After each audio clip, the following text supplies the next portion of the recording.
Okay, Watson. 5. What's the use? Applications of exponential and logarithmic equations. The student works 1, 2, 3, and 4 of the warm-up. Let's take a look at the next page.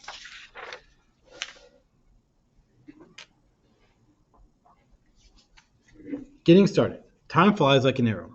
Think back to when you were 8 years old and had to wait an entire year before you turned 9 years old.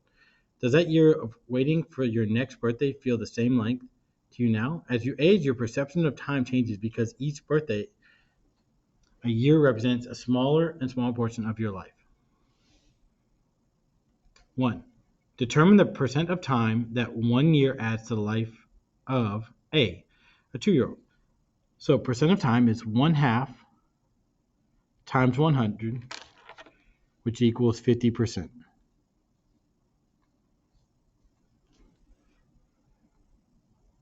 Okay. B, a 10-year-old. Percent of time equals 1/10 times 100, which equals 10%.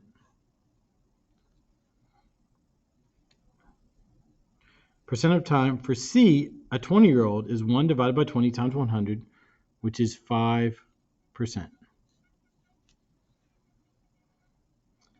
D, a 50-year-old. Percent of time equals 1 divided by 50 times 100, which is 2%.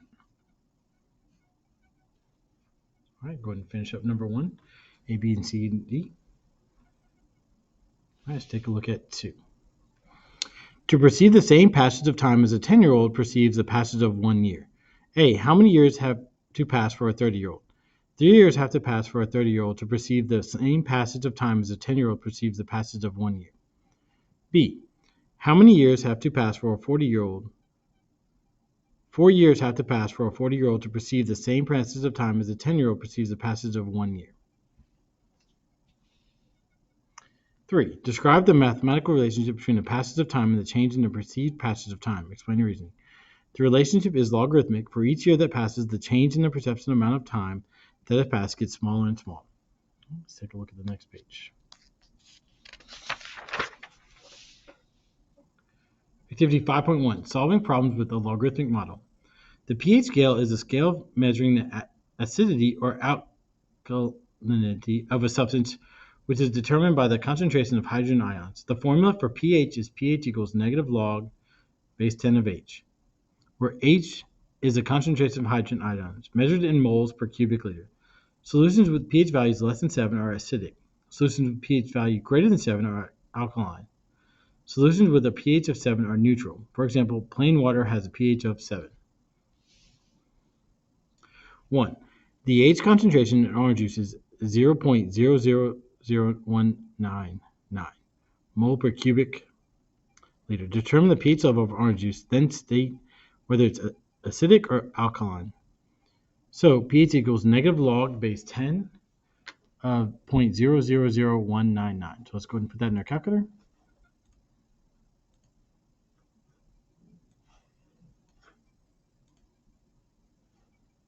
Ooh.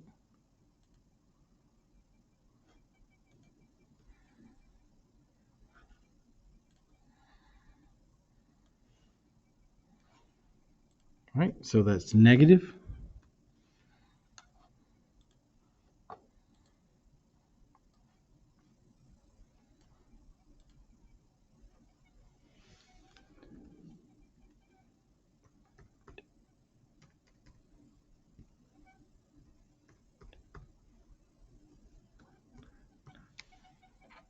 Okay, let's round that to 1 decimal place, so 3.7. So the pH level of orange juice is 3.7. The pH level is less than 7, so the orange juice is acidic. All right, go ahead and finish up number 1. Let's take a look at number 2. The concentration of hydrogen ions in baking soda is 5.012 times 10 to the negative 9 moles per cubic liter. Determine the pH level of baking soda and then state whether it's acidic or alkaline. pH equals negative log base 10 of 0.0000005012. So let's go ahead and put that in your calculator. So negative. Oh.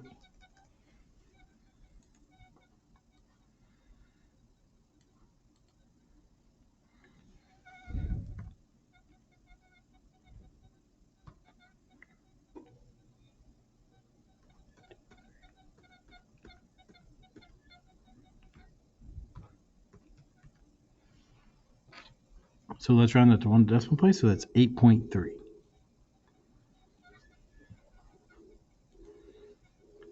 So the pH level of baking soda is 8.3.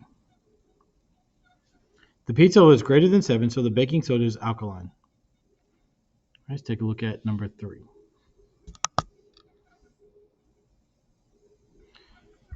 Vinegar has a pH of 2.2. Determine the concentration of hydrogen ions in vinegar.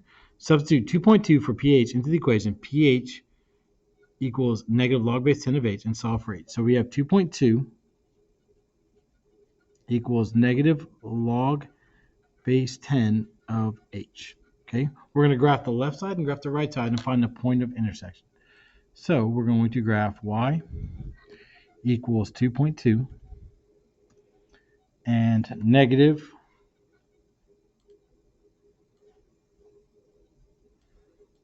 log base 10. We have to use X instead of H. And then we're going to zoom in.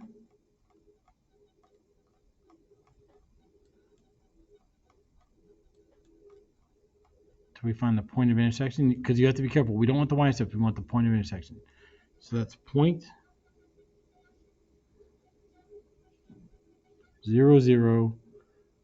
Let's round to just 3 decimal places, 6. So the concentration of hydrogen ions in vinegar is 0.006 moles per cubic liter. All right, let's take a look at number 4. Lime water has pH of 12. Determine the concentration of hydrogen ions in lime water. Substitute 12 for pH into the equation. pH equals negative log base 10 of H and solve for H. So we have 12 equals negative 1 log base 10 of H. Okay, let's go and do this algebraically. So we're going to first divide both sides by negative 1. That becomes 1. You get negative 12 equals log base 10 of H. Raise both sides by 10. Cancels. You get 10 to the negative 12 equals H, which let's go ahead and put that in the calculator.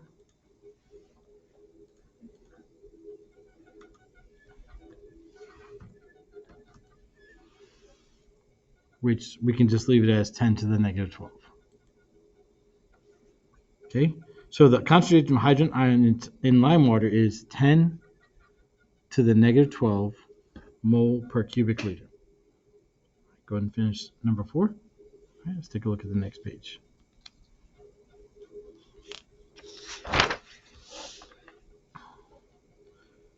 The pH level of soil is used to determine which plants grow best in an area. Different types of plants and vegetables require varying degrees of soil acidity. Generally, the soil tends to be acidic in moist climates and alkaline in dry climates. The chart shows the optimal pH soil level for a variety of fruits and vegetables. All right, go ahead and read over the chart. Fruits and vegetables. Number 5. A farmer measures the hydrogen ion concentration of soil to be 6 times 10 to the negative 7 mole per cubic liter. List the crops that farmer can grow in this type of soil. Substitute H equals 6 times 10 to the negative 7 into the equation pH equals negative log base 10 of H and solve for pH. So we're going to go ahead and do that. So that's negative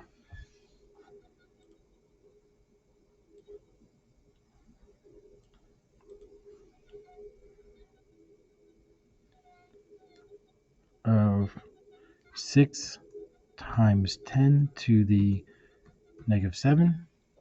Let's go ahead and round that to 1 decimal place, so that's 6.2.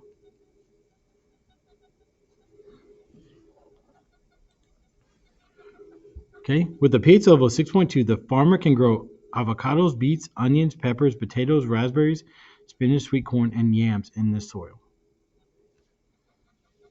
All right, go ahead and mark out 6 and 7. All right, let's take a look at the next page.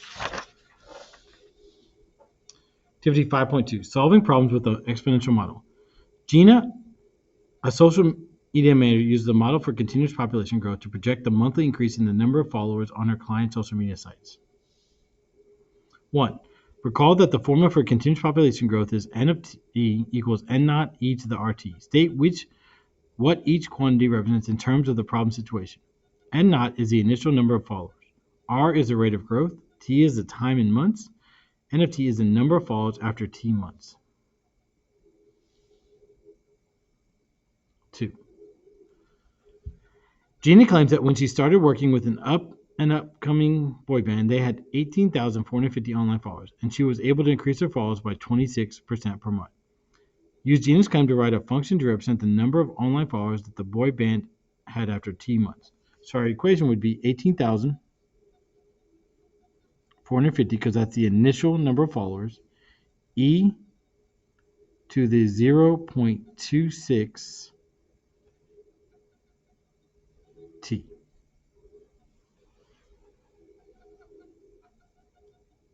Because 0.26 is the rate of growth. All right, let's take a look at B. If Gina started working with the band on May 1st, how many online followers did they have by September 1st? There are 4 months from May to September, so T equals 4. So we're going to substitute T equals 4 into the equation. So N of 4 equals 18,450 e to the 0.26 times 4. So let's go ahead and plug that in our calculator.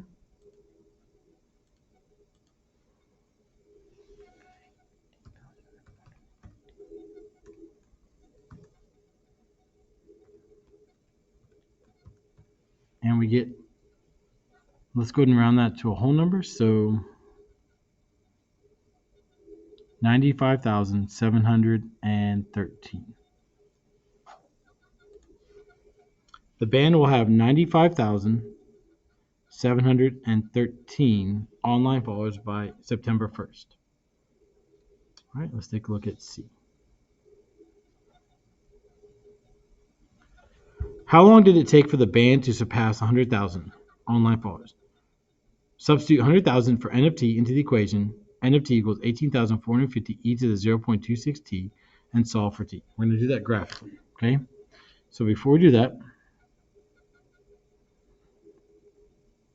let's go ahead and plug.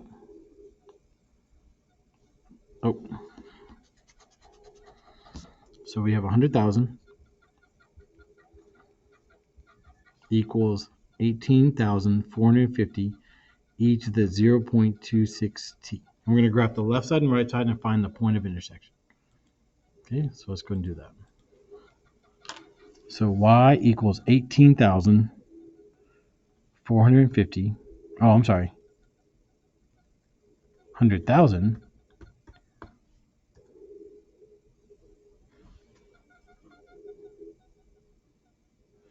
And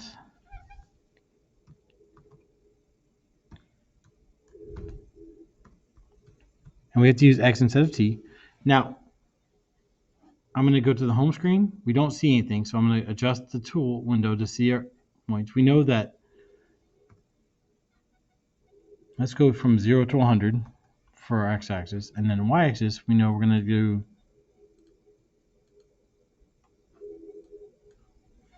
0 to, let's go 100,000. Oh.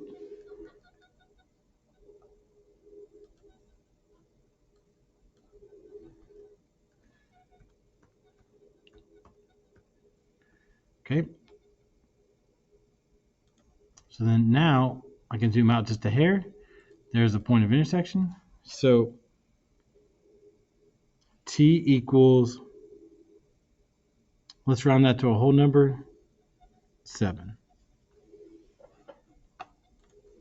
So the band will surpass 100,000 online followers after 7 months. All right, let's take a look at the next page.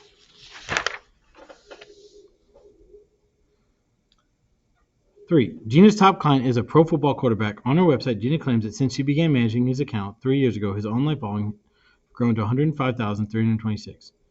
If he had 4,125 online followers when he hired Gina, at what monthly rate did his number of online followers grow? We're going to solve the equation. 105,326 equals 4,125 e to the 36r, and we're going to solve for r.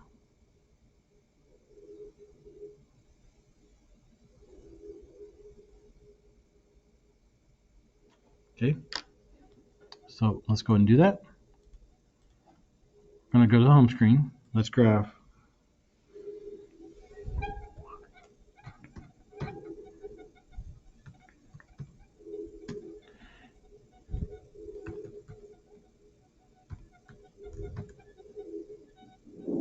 We have to use x instead of r. Now, we don't see our graph, so we're going to go to the tool. Negative 10 to 10 might be okay. Let's go for the y-axis. Let's go from 0 to, we want to go let's just go to the number that they gave us. So 105, 326. Okay. And we're going to zoom out. And then we're going to have to zoom back in to find the point of intersection, which would be 0.09.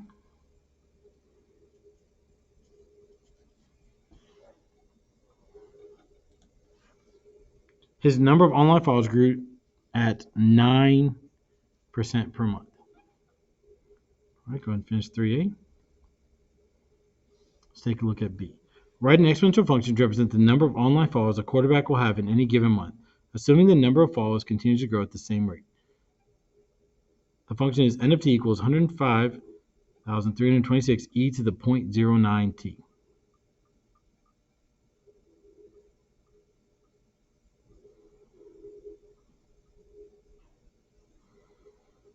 All right. Let's take a look at C.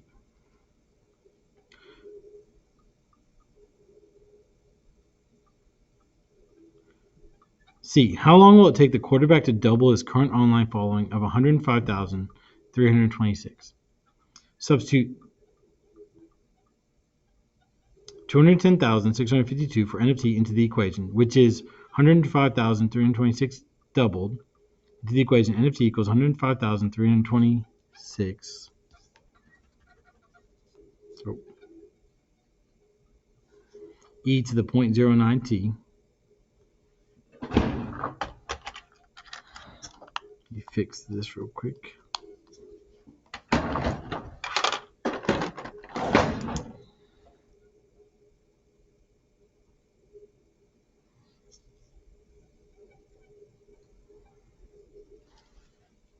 Okay, and solve for t.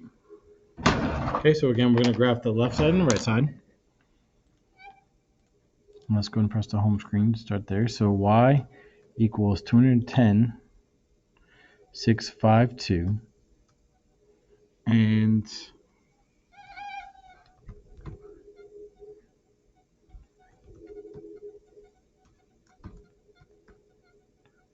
we have to use x instead of t.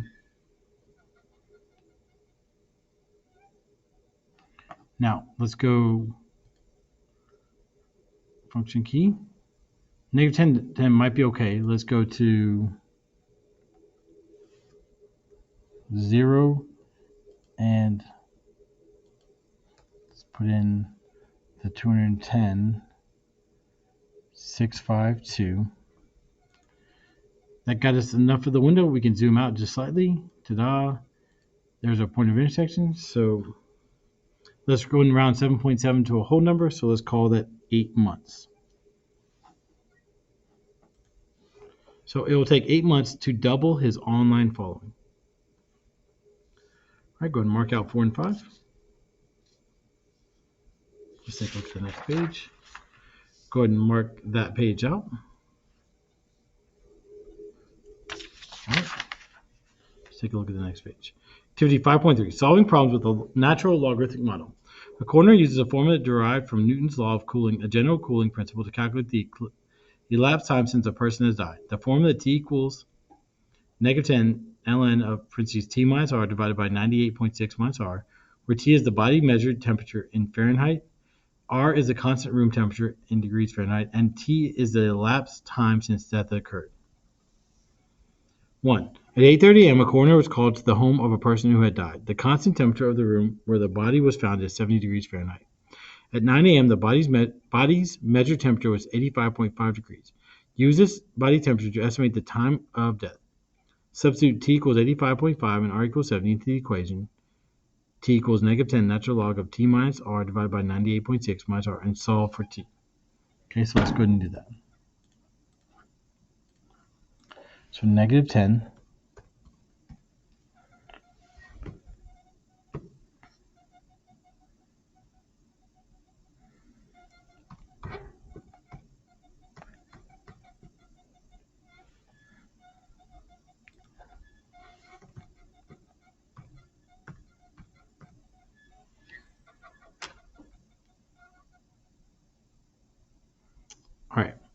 which is 6.13. Okay, rounded to 2 decimal places. Now, here's the issue. We want to have it in hours and minutes. Okay, so we need to convert the 0.13 into minutes. So we're going to take 13 divided by 60, and that's 2. Oh, I'm sorry.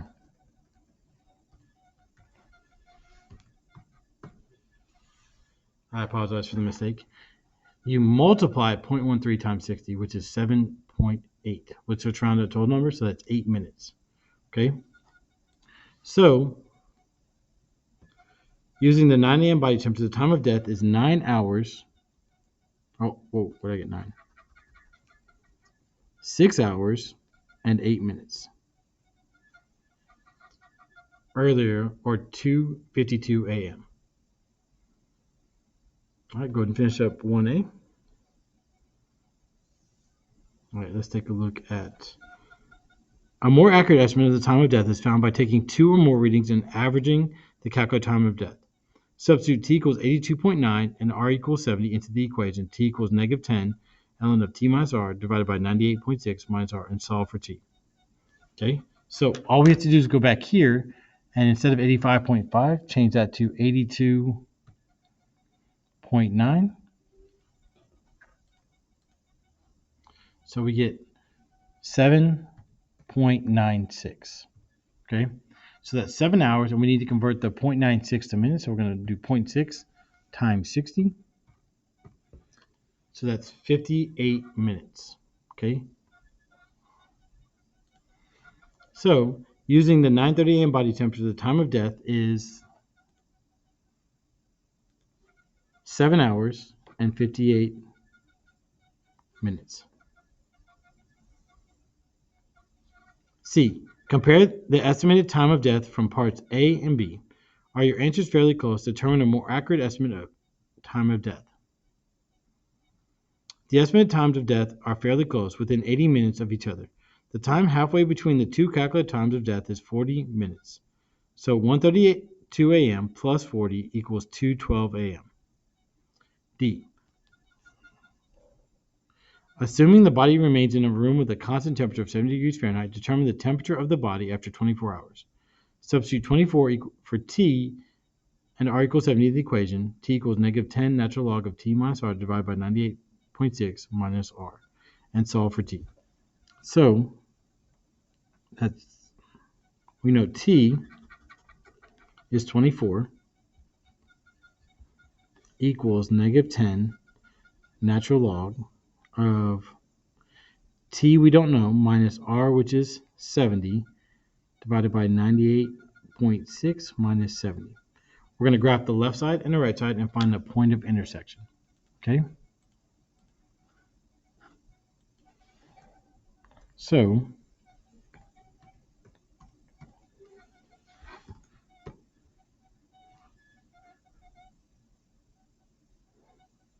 we're going to use x instead of t, so x minus 70 divided by 98.6 minus 70. And then we're going to graph y equals 24. And we're just going to zoom out.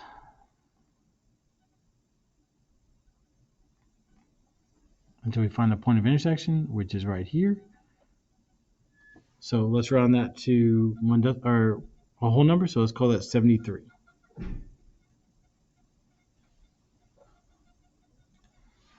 So after 24 hours, the temperature of the body will be 73 degrees Fahrenheit.